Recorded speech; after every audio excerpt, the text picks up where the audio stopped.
3 days after Madeline Soto was reported missing, and before she was found deceased, her 7th grade math teacher was interviewed by Orange County, Florida detectives. According to the teacher, Maddie was flippant the week before her disappearance, and she had an attitude. This was unusual because, per the teacher, Maddie was usually quiet and reserved. It makes you wonder what brought on Madeline's flippant attitude that particular week. Had something changed inside her?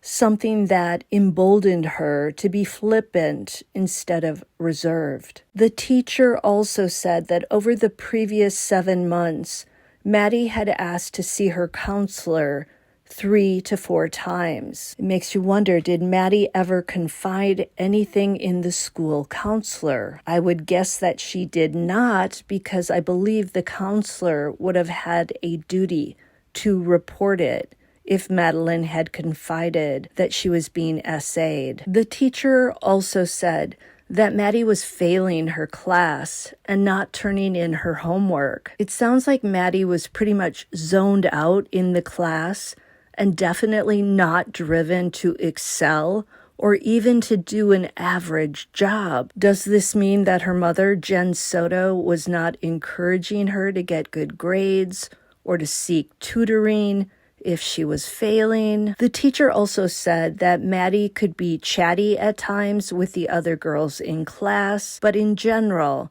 she was quiet and reserved. The teacher handed over Maddie's math books in which she took notes, meaning Maddie took notes, and the teacher gave these to the detective. I'm wondering if there were any more diagrams drawn by Maddie of an intimate nature. We did see a photo of a page from what looked to be Maddie's math notebook, in which she had drawn a rather explicit scene of a female on her knees in front of a grown man.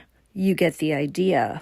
Maddie being so disinterested in her math work and failing to turn in her homework could either be viewed as something that a lot of 12 and 13-year-olds do. Maybe they're not so interested in math. Maybe it wasn't her favorite subject. Or it could be indicative of a child who was tired because of the essay Stephen Stearns was subjecting her to at night, and or because of the crazy sleeping arrangements at home where Maddie sometimes slept with Stephen and Jen, or alone with Stephen.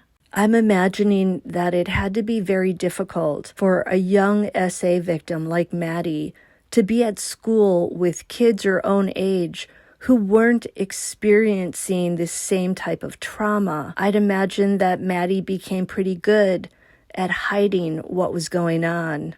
She probably learned to stuff down her feelings and her dark secrets and how to blend in with other kids who'd never been traumatized. Basically, Maddie was living a double life. At school, she was blending in as a regular kid, not exceptional. She also blended in at home when interacting with Jen Soto's 2 female roommates, who pretty much said they never noticed anything except one time Maddie was cuddling with Stephen Stearns upstairs in a bedroom, in the bed, I think. The teacher's description of Maddie, to me, adds another layer of sadness to Maddie's story. Maddie sounds like a child adrift with little to no direction, just floating through her classes and life. We know that she took medication at home to sleep.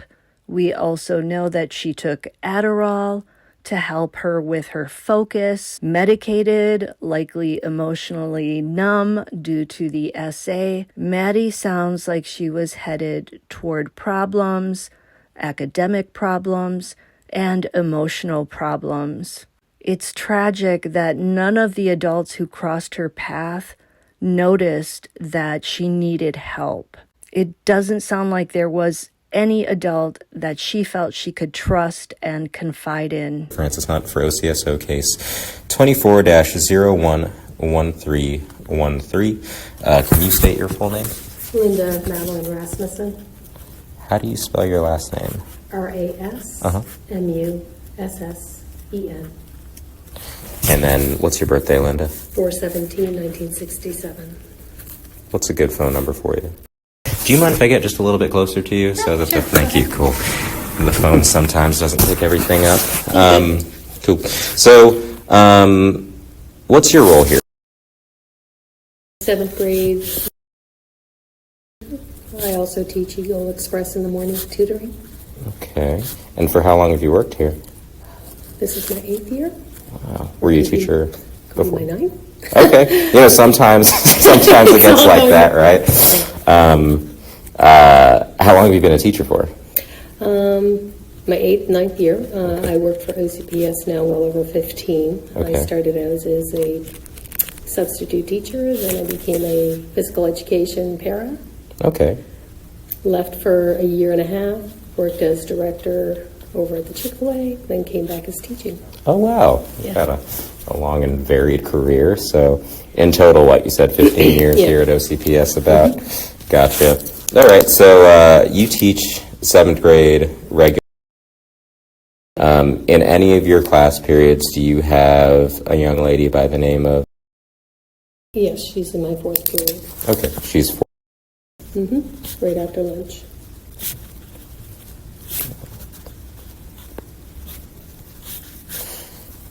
Got it. And about what time is that? On a regular day, it is 12:38 after the recharge till about 1:30. Got it. So how is this your first year? Yes. Got it. So you've known her for what, 7-ish months now? Okay. And can you, as someone who's known her for about 7 months, can you tell me a little bit about her? Like, describe her to me. She's very on and off, very quiet, very chatty with some of the girls. I mentioned to Miss McCottom the specific girl she chatted with. And of course, as a teacher, you separate them. Yes. And then they think you're picking on them, but kind of where she would zone out a lot. Okay. To where I'd have to redirect, hey, are you taking your notes? Do you need any help? Gotcha. What's her behavior like? This last week, prior to her, she was a bit flippant, a bit rolling the eyes. Okay. And normally she's just really quiet, reserved, keeping to herself. But she seemed to get a little bit of an attitude. But not, she wouldn't disrespect me. Just, you get the students that roll their eyes and it's like, okay. Okay. You're not liking me moving you here, that's okay, I get that. Was there anything in particular that was like, I guess, agitating her that you can remember? She didn't seem agitated unless you spoke to her directly, or if I reminded her you need to be taking your notes, or stuff like that. So normal stuff, it's just this last week she's been responding. Correct. Just different, with more attitude. Is that, I guess it's not common for her from the way you're describing. No, she's normally quiet. Like I said, she's normally quiet. She zones out to where you're having to redirect her. But she's normally like more receptive to just direction or redirection, rather.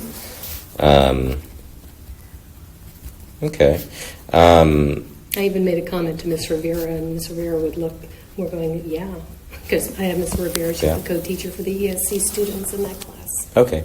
So she is in a special education program, correct? They're integrated with the regular classroom. So, we have like split classes to where half the students are ESC, the other half are just regular students. Okay. Is she diagnosed with like a learning disability, or does she have trouble, I guess? She does have a what is it called? An IEP, I think. Gotcha. And is that just for, is her mental capacity that or is that just more a learning? No, I've noticed, aside from her being quiet or zoning out and stuff like that, no. Okay. She's just typical. Gotcha. Okay. I guess, is there anything that you have noticed in the past few weeks or months that would have led to a change in her behavior this past week that you can think of? I've been racking my brain on that, thinking, you Okay. know, Well, that's fine if not. aside from this past week, I mean, to where she was more attitude, I guess, Yeah. but no. And then I'm thinking, oh my God, was she quiet because something was happening, or, you know? Well, I mean, yeah, that's kind of the reason that we wanted to come out and talk, is just because you all have seen her more than we have. You know more about her than we do. But she interacts with other students. Like I said, the girls go together and do their little talks and whatnot. Have you ever seen her act in a way that you would describe as, I guess I know she's normally quiet, but would you describe that as like sad or depressed or anxious, or is there any negative emotion that you would associate with the way she acts? On a couple of occasions, she would request to go to the counselor. Okay. She was sad. Gotcha. How often was that?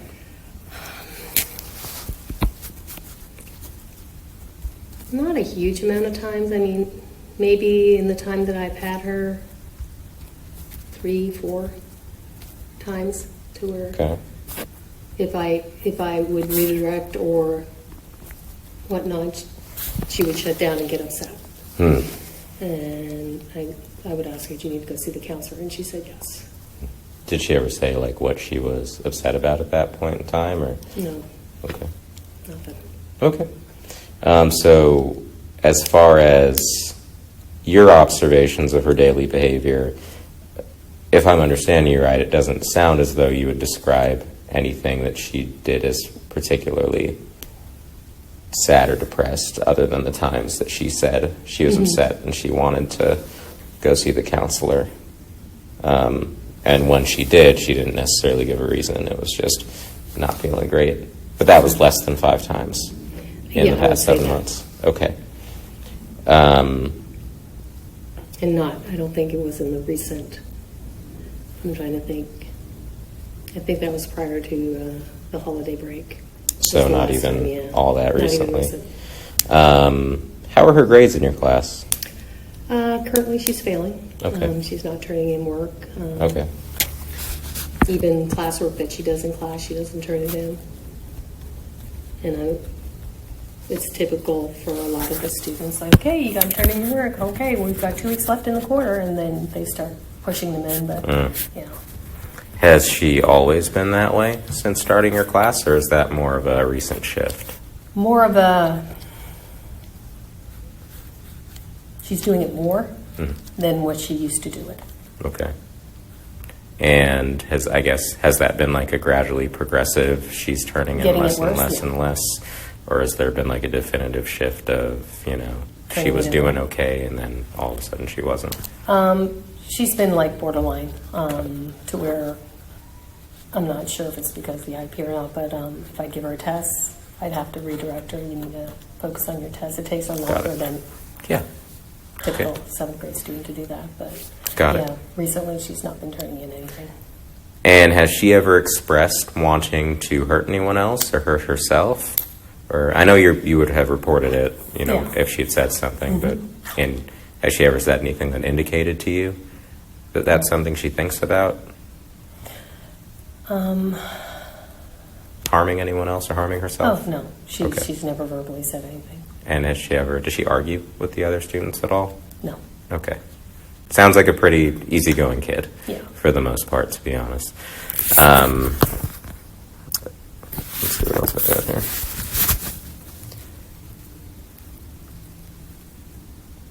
I guess in the times that you have had her, have you ever seen anything that's made you concerned for anything happening at home with either anyone else? Nothing aside from, just a quiet student. Okay. But she's never talked about home life being uncomfortable or Not to me. expressed or acted in any way that would indicate to you she was being abused or harmed. Have you ever had any I'm trying to think. I'm looking at, maybe at one of the IEP meetings. I've had so many of them, so. Yeah, I bet. Not, through talking points, I know they can to do makeup tests, makeup work or whatnot. Sure. So yeah, Okay. that's about it. Nothing one-on-one. It doesn't sound like anything stands out as far as conversations No, with it's mom. just typical conversations with parents. Gotcha. I love the app Talking Point. It goes straight to the Oh yeah, text. oh yeah. Well, I'm sure before Yeah. Talking Point, But you aside- remember PTA yeah. meetings Oh and yeah. all sorts of stuff. Not only that, just emails, like respond to the email. But Cool. no, just back and forth. Hey, they're missing this. It's coming to the end of the quarter. Other than that, nothing. Okay. She did text or send a Talking Point message Monday evening saying, was she in class today? Responded, no, she was not. Okay. Before you go today, would you be able to print out any messages that you, if you're able to, and then give them to, I can do that. and then give them to me before I go? Absolutely. Thank you. I appreciate that. Sorry, I was in a PLC meeting. That's why my computer. It's okay. I'm sorry to interrupt your day like No, this. it's I know okay. you're No, doing a I lot. just- It's heart-wrenching. Is there anything else important that, as someone who's known her for several months, you think that will help me or help us? The only thing I have are our math books Okay. that she takes her notes in. That's about it. Okay. Would you mind giving those to I could give them the. and so that way I can take a look through them? Sure. Thank you. I appreciate it. Well, I don't have any other questions for you. Do you have any for me while we're okay? I'm going to go ahead and end this.